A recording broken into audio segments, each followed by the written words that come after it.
আজকে হবে দই চিকেন। এর জন্য এখানে 1 কেজি পরিমাণ চিকেন একটু ধুয়ে নিয়ে নেওয়া হয়েছে, আর এর উপর দিয়ে লেবুর রস মেখে নেওয়া হচ্ছে। আর এই রেসিপিটা করেছে আমার দিদি। তো এই যে কিছুটা লেবুর রস চিপে নেওয়ার পর এটাকে ভালো করে ঝুড়ির মধ্যে এভাবে একটু মেখে নিচ্ছে যাতে চিকেনটাতে লেগে যায়। এবার চিকেনটাকে ধুয়ে নেওয়া হবে।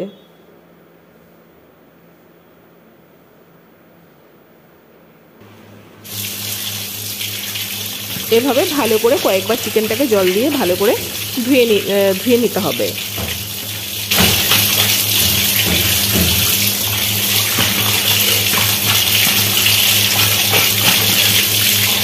চিকেনটা ধোয়া হয়ে গেল, আর চিকেনের জন্য যে সবজিগুলো লাগবে সেগুলো এখানে রেডি করে নিয়েছি। এবারে একটা বোলের মধ্যে চিকেনটাকে নিয়ে নেওয়া হলো, আর এবারে এর ওপর থেকে আরেকটু লেবুর রসটা আর কি দিতে হবে। আর লেবুর রসটা এ কারণেই দেয়, তার চিকেনের যে একটা গন্ধ থাকে সে গন্ধটাও থাকে না, আর ম্যারিনেট করতেও ভীষণ সুবিধা হয়। এই যে এবার এই 2 টুকরো লেবু রস ভালো করে ওপর থেকে দিয়ে দিল। এবারে কিন্তু আর চিকেনটাকে ধোয়া হবে না। আর এখানে 1 বাটি পরিমাণ দই নিয়ে নিয়েছে, টক দই। আর এই দইটা একটু ভালো করে ফেটিয়ে নিয়ে এটাকে পুরো চিকেনের মধ্যে দিয়ে চিকেনটাকে ভালো করে এর মধ্যে ম্যারিনেট করে নেবে। ম্যারিনেট করে নেওয়ার পর এটাকে ঘন্টাখানেক রেখে দিতে হবে। আর এই ম্যারিনেট করে রেখে দিলে চিকেনটা খুব তাড়াতাড়ি সেদ্ধ হয়ে যায়। এই যে এটাকে খুব সুন্দর করে এইভাবে মাখিয়ে এটাকে ঢাকা দিয়ে 1 ঘন্টা বা 1.5 ঘন্টার জন্য রেখে দিতে হবে। ঢাকা দিয়ে এটা থাক 1 ঘন্টার জন্য। আর এদিকে এই সবজিগুলো বা মশলাগুলো রেডি করে নিচ্ছি। এখানে পেঁয়াজের পেস্ট লাগবে। এর জন্য এখানে পেঁয়াজ, রসুন, কাঁচা লঙ্কা, টমেটো এগুলো আছে। তো প্রথমে পেঁয়াজ, কাঁচা লঙ্কা আর কিছু আদার টুকরো এগুলোকে পেস্ট করে নেওয়া হচ্ছে।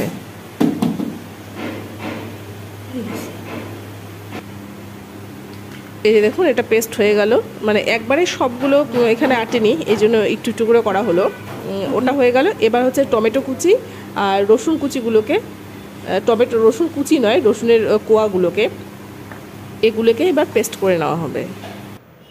আর মাংসর মধ্যে কিন্তু আমরা পরে 2টো এমনি গোটা রসুনও দিয়েছি, কারণ গোটা রসুন খেতে ভীষণ ভালো লাগে, বিশেষ করে মাংসের মধ্যে। এবার একটু কড়াই গরম হয়ে গেলে কড়াইতে তেল দিয়ে দেওয়া হলো। তার উপর ওই কেটে রাখা ডুমো ডুমো করে আলুগুলো এখানে দিয়ে দিল, আর সাথে একটু লবণ আর একটু হলুদ। এভাবে আলুগুলোকে একটু লালচে করে একটু ভেজে নিতে হবে, বেশিটা নয়, একটু। এই যে একটু জাস্ট সামান্য লালচে হয়েছে, তাতে এটাকে নামিয়ে নেওয়া হলো। এবার এই তেলেই কিন্তু চিকেনটা রান্না করা হবে।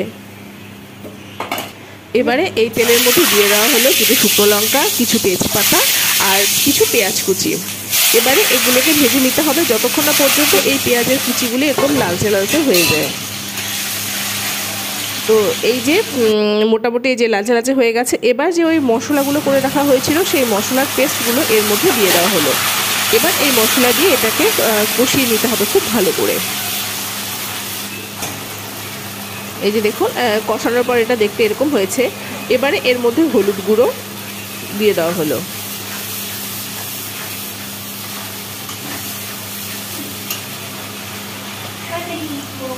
এটা দিয়ে দেওয়া হলো জিরে গুঁড়ো। এবারে ওই চিকেনটাকে এর মধ্যে দিয়ে দেওয়া হবে।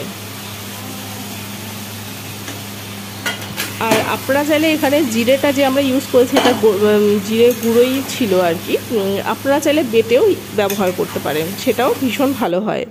তো চিকেনটা দিয়ে ভালো মতো কষিয়ে নিতে হবে। আর এই যে জলটা দেখতে পাচ্ছেন, এটা কিন্তু চিকেনটারই জল, এক্সট্রা কোনো জল দেওয়া হয়নি এর মধ্যে।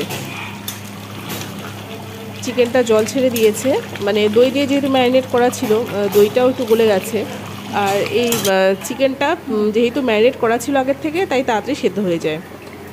এবারে ওই গোটা রসুন যারা খেতে ভালোবাসেন দেবেন, আর ওই গোটা ভেজে রাখা আলুর টুকরোগুলো দিয়ে দেওয়া হলো।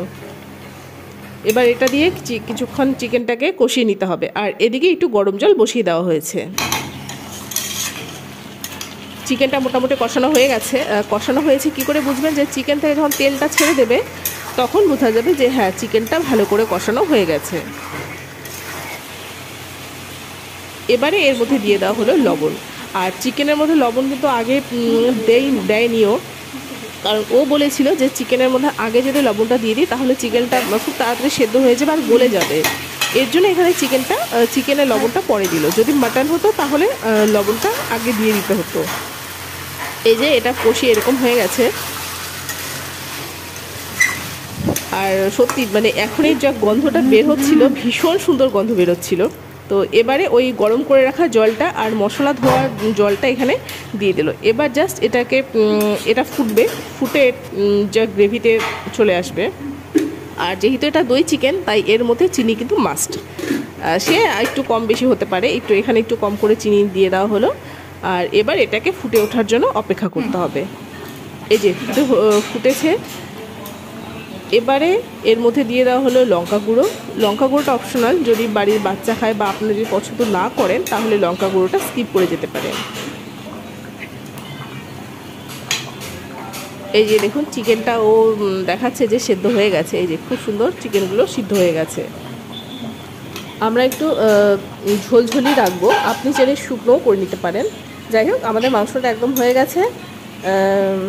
যদি ভিডিওটা ভালো লাগে লাইক করবেন, কমেন্ট করবেন, চ্যানেল নতুন হলে সাবস্ক্রাইব করে দিবেন। সকলে খুব ভালো থাকবেন, ধন্যবাদ।